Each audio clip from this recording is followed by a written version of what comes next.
Here is the latest on the Ultim fleet. At 1,600 nautical miles to Cape Horn, race leader, Charles Caudrelier, has paused his attack and slowed Maxi Edmond de Rothschild down to 6.5 knots, whilst he waits for two brutal storm systems to pass him by, and ensure he does not get hammered at Cape Horn. His lead over second-placed Amel Leclerc, Maxi Bank Populaire 11, is 3,360 nautical miles, or about 5 days. Leclerc has routed north of New Zealand, to miss a nasty storm phase, but he is still making more than 30 knots averages eastwards. Thomas Coville, Sodebo Ultim 3, is pit-stopped in Hobart in third place. In fourth, Anthony Marchand, actual Ultim, is 1,600 miles from Cape Leeuwin and making modest progress in a complicated weather system. Adagio, Eric Perron, is 700 miles or so northwest of the Kerguelens and making good miles.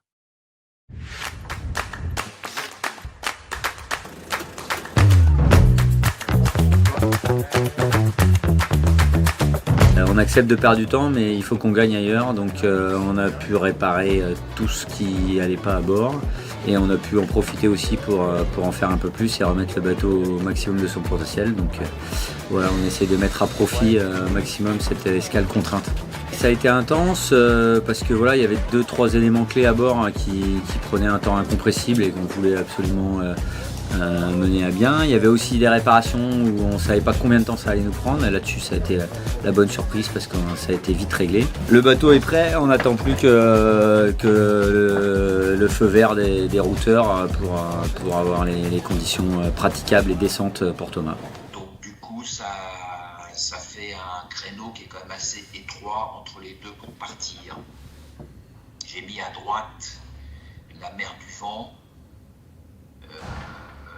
qui reste quand même très formé, avec 2 mètres de mer du vent, plus 6 mètres de houle, en imaginant que tu puisses partir vendredi entre 18h et jusqu'à samedi 12h.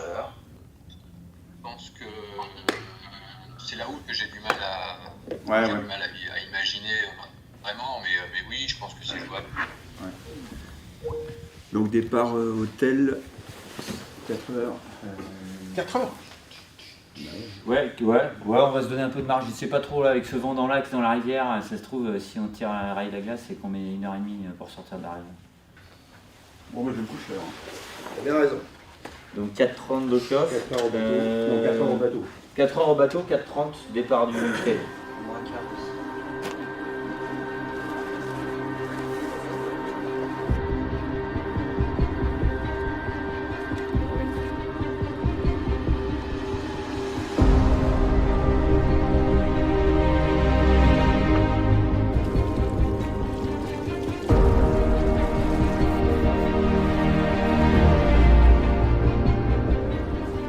Ce matin, l'idée c'est vraiment de retourner dans la course, de retourner dans ce duel avec les autres.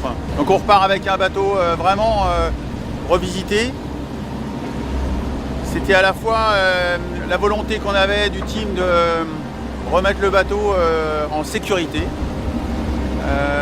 et puis à la moitié du tour du monde de le refiabiliser autant que faire se peut. Et on a réussi ce pari-là. Là, la météo est engagée pour repartir. On joue encore avec des systèmes dépressionnaires très violents et très difficiles. Il faut qu'on arrive à passer entre la Tasmanie et la Nouvelle-Zélande. Au sud de la Nouvelle-Zélande, il y a une transition importante et radicale et difficile à faire. On sait que c'est un choix délicat.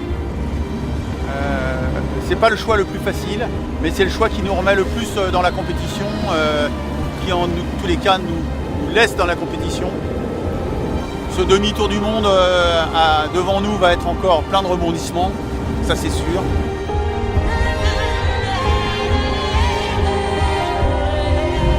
Ouais, c'est pas ce qu'on voulait, mais bon, écoute, c'était quand même une belle escale. Ouais. Voilà. Ouais. Voilà, c'est le moment toujours émouvant où l'équipe quitte le bateau. Je vais me retrouver de nouveau seul à bord pour cette deuxième partie de Tour du Monde. C'est cette escale en Tasmanie aurait été riche et voilà, ils y vont en riant et en souriant, c'est le moment fort. Allez, à bientôt. Au revoir la Tasmanie, merci à Hobart et à bientôt. Salut, ça va?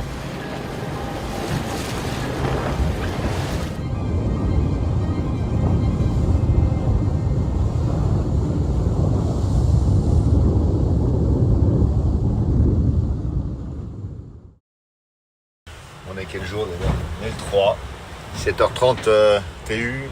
On est toujours un peu à l'arrêt, on espère repartir bientôt là dans la nuit. En train de se caler pour un départ en douceur, ça va être pas mal parce que ça va permettre d'y aller doucement sans faire souffrir le bateau jusqu'au Horn. Bah là je commence à m'ennuyer un peu, je crois que j'ai tout réparé, tout vérifié. Donc là ça va être peut-être un peu de lecture ou des podcasts, des vidéos. Et là je tourne un peu en rond et je suis un peu impatient de repartir. C'était une expérience sympa mais il ne faut pas que ça dure trop longtemps. Il y a une belle houle là, c'est très beau. En tout cas ça me permet d'observer, c'est vrai qu'on me demande souvent si j'observe. Quand on est à 35 nœuds on n'a pas vraiment le temps d'observer grand chose. Et puis on a de l'eau un peu partout. Et là j'en ai profité, j'ai contemplé. Bon, c'est bon, je suis prêt. Voilà, c'est quand même toujours un peu le même paysage. Et cette houle est magnifique quand même. Là, j'ai une belle houle, ça fait plaisir parce qu'il n'y en a pas eu une houle comme ça, on n'en a pas eu dans l'Indien. Donc ça va être gros, on a fait un 5-6 mètres ce soir. Et ça va être, je pense, une belle houle comme on aime. Voilà, petite alarme.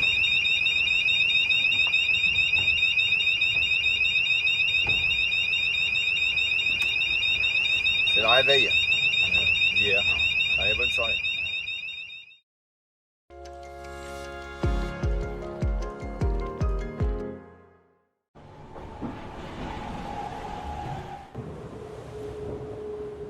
Bienvenue à bord d'Adagio. On est alors dans l'océan Indien. Je crois que c'est le 27e jour de course ou 26e, je ne sais plus. Voilà, et là on évolue entre 25 et 30 nœuds. Voilà, donc je suis à l'intérieur dans mon habitacle et je vais vous montrer comment je cuisine parce que c'est pas si simple tous les jours. Donc là, je m'accroche un peu parce que mine de rien, 30 nœuds ça va assez vite. Donc là en dessous, là j'ai mon petit shop et aujourd'hui je vais faire alors j'ai pris le premier qui venait, c'est un jarret aux lentilles, ça tombe bien, j'avais faim. Donc voilà, donc c'est un sachet comme ça où dedans donc il y a un jarret, machin, tout est cuisiné déjà. Et moi ce que je fais c'est que je mets juste le contenant dans la casserole, je mets un peu d'eau dedans pour pas que ça crame. J'ouvre le sachet. Alors là c'est un beau jarret, hein. Il y a même les os et tout avec. Enfin l'os. Je mets dedans, alors là ça déboule, hein. Là je suis à 34 nœuds. Là. Voilà, donc ça c'est dedans.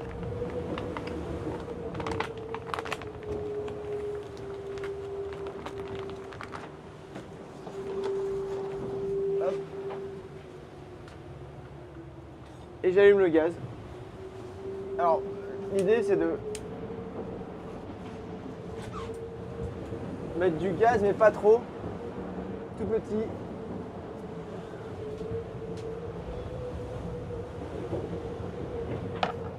Pour que tout chauffe bien tranquillement, que ça c'est juste réchauffer en fait. Hein.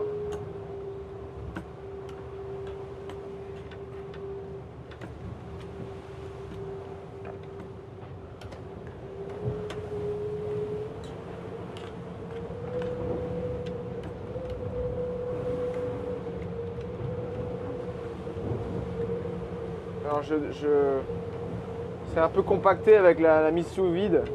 Du coup là j'essaye de décompacter toutes les lentilles qui sont entre elles. Ça sent bon. Il y a un petit peu de vin là-dedans je pense.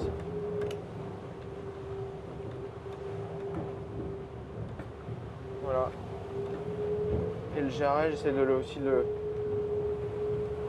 l'émietter un peu parce que sinon dans la casserole ça prend pas facile.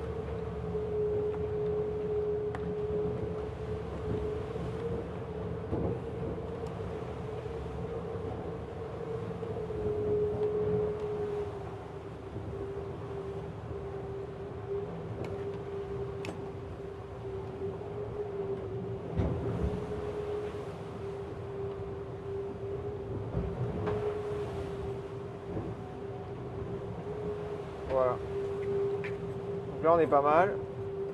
Hop.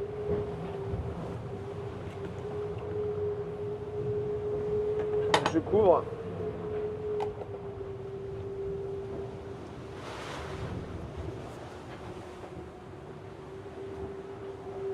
J'ai un petit chiffon comme à la maison. Un torchon même. J'essaie de mettre moins fort. Ah, je l'ai éteint.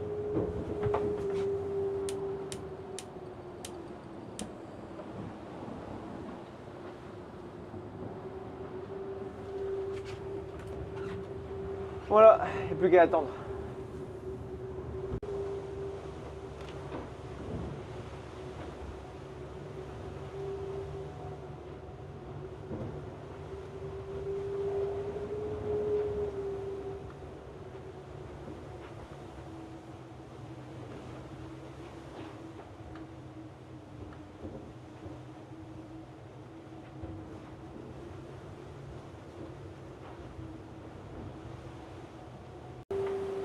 Ça me laisse le temps d'aller voir un petit peu ce qui se passe dehors.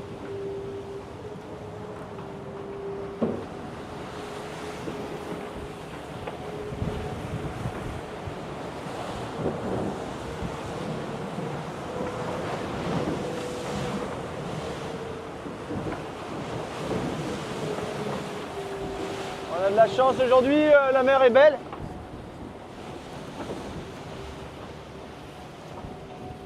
Il y a du vent de sud là.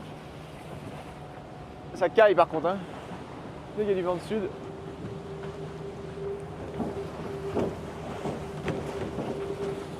Voilà.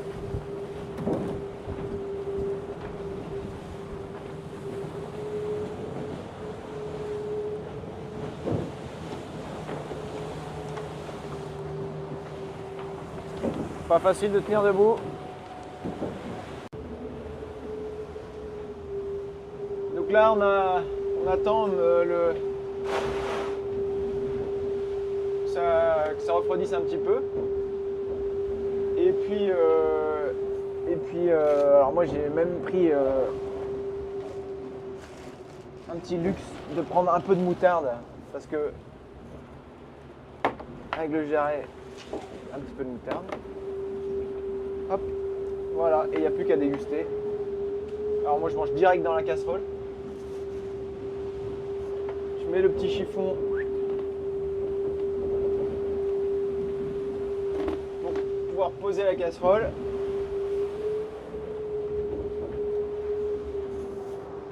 Et regardez-moi tout ça. Ça sent bon. Allez, bon appétit.